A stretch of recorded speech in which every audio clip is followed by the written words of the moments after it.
استغفار ہوگی۔ بہرکیف اللہ تبارک و تعالیٰ نے محمد صلی اللہ علیہ وسلم کو آخری نبی بنا کر بھیجا۔ آپ کی ولادت کے متعلق آپ علماء کرام سے سنتے رہتے ہیں، بار بار تذکرہ کرنے کی کوئی ضرورت نہیں۔ اس وجہ اپنے رشتے دار کو جانے یا نہ جانے، میرے اور آپ کے آقا محمد رسول اللہ صلی اللہ علیہ وسلم کی سوال حیات کو، آپ کی ہسٹری کو، آپ کی تاریخ کو جاننا ضروری ہے، لازمی ہے۔ اگر کوئی اس سے فراموشی اختیار کرے گا وہ محمد صلی اللہ علیہ وسلم کے امتی ہونے میں شمار نہیں ہوگا۔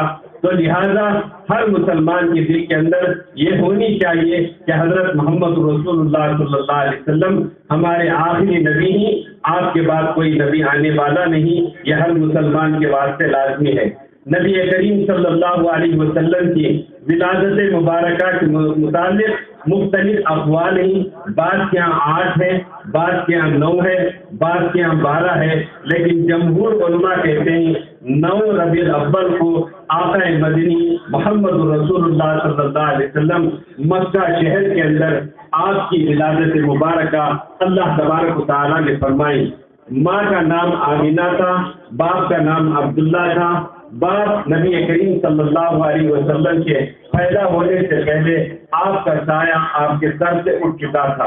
بعد 6 سال کے بعد حضرت آمینہ کا بھی انتقال ہو گیا، یعنی والدہ کا بھی انتقال ہو گیا۔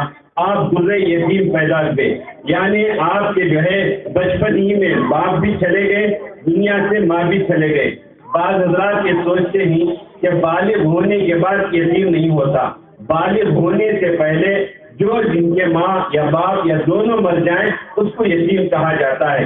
چنانچہ نبی کریم صلی اللہ علیہ وسلم جب جو ہے ماں کا سایہ بھی اٹھ گیا، باپ کا سایہ بھی اٹھ گیا، ان کے دادا عبد المطلب نے نبی کریم صلی اللہ علیہ وسلم کی تربیت فرمائی، دیکھ بھالی نبی کریم صلی اللہ علیہ وسلم کی۔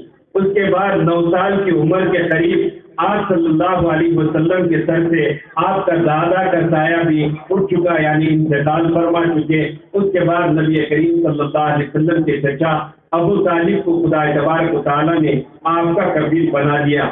نبوت تک، نبوت کے بعد تک ابو طالب نے نبی کریم صلی اللہ علیہ وسلم کی دیکھ بھالی کی، رکھوالی کی، یہاں تک خدا تبارک و تعالیٰ نے ابو طالب کے دل کے اندر محمد رسول اللہ صلی اللہ علیہ وسلم کی محبت اللہ تبارک و تعالیٰ نے ڈالی تھی کہ اپنے بچوں سے زیادہ آپ کی دیکھ بھالی کرتے تھے، اور سفر میں، حضر میں، ہر جگہ جو ہے نبی کریم صلی اللہ علیہ وسلم کو اپنے ساتھ میں رکھا کرتے تھے۔ لیکن خدا تبارک و تعالیٰ کی عجیب سی قدرت ہے کہ آپ دیکھیں نبی کریم صلی اللہ علیہ وسلم کے حقیقی چچا تھے ابو طالب، لیکن خدا تبارک و تعالیٰ نے ان کے ایمان سے محروم فرما دیا۔ اسی وجہ سے کہا جاتا ہے ایمان من جانب اللہ ہے، اللہ کی طرف سے، اللہ جس کو چاہتے ہیں ایمان کی دولت سے سرفراز فرماتے ہیں۔ ذالک فضل اللہ یؤتیہ من یشاء، یہ اللہ کا فضل ہے، جس کو چاہتے ہیں خدا تبارک و تعالیٰ دیتے ہیں۔ تو نبی کریم صلی اللہ علیہ وسلم کے چچا ابو طالب نے نبی کریم صلی اللہ علیہ وسلم کی کفالت فرمائی، پرورش فرمائی، دیکھ بھالی کی، سب کچھ نبی کریم صلی اللہ علیہ وسلم کا کیا، یہاں تک کہ نبوت کے بعد تک بھی موجود تھے۔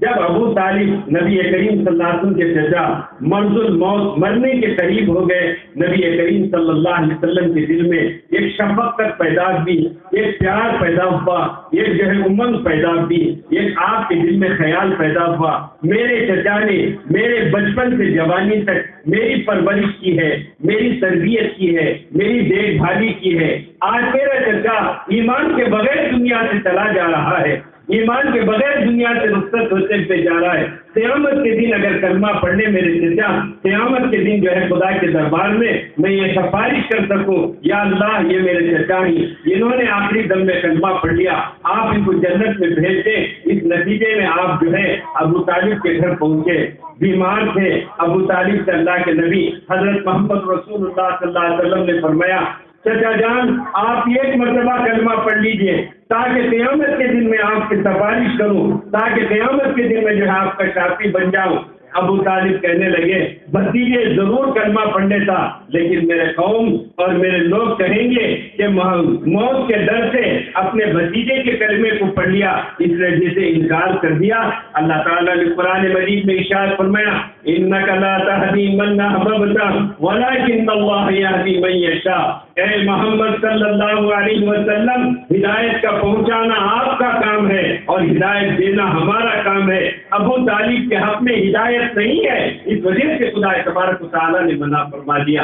حدیث میں آتا ہے، بخاری شریف کی حدیث ہے، نبی کریم صلی اللہ علیہ وسلم نے ارشاد فرمایا جہنمیوں کو جہنم میں عذاب ہوں گے، بڑے بڑے عذاب خدا تبارک و تعالیٰ دیں گے، یہاں تک کہ بعض روایات میں آتا ہے نبی کریم صلی اللہ علیہ وسلم نے ارشاد فرمایا پہاڑوں کے برابر جو ہے انگارے ہوں گے، اتنے بڑے عذاب ہوں گے۔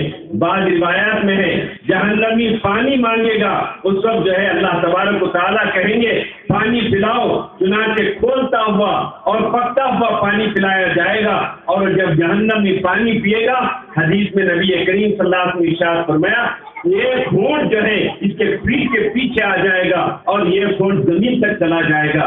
اللہ ہماری جہنم سے حفاظت فرمائے۔ بڑے بڑے عذابات خدا تبارک و تعالیٰ نے جو ہے جہنم کے متعلق رکھے۔